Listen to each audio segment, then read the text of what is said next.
అందరూ ఇలా ఉన్నావా? కలుసుకోవడం చిన్నగా ఉన్నాం కదా. మా మధ్యలో ఏ దునపోతన దూరుద్దా? ఏ దున్నపోతన దూరగలదా? దూరలేదు.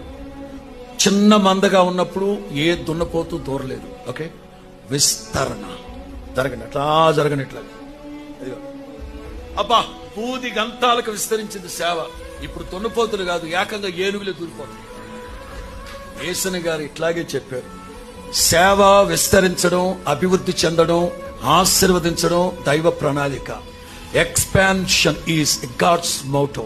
బట్ ఎప్పుడైతే సేవ విస్తరిస్తుందో అపవిత్రత ఎక్కువైపోతుంది. అందుకే క్షేమం అనేది చాలా ముఖ్యం, కాపుదల అనేది చాలా ప్రాముఖ్యం.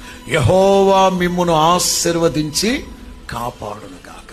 ఇది మొదలుకొని మితి లేకుండా దానికి వృద్ధియు క్షేమం అనేది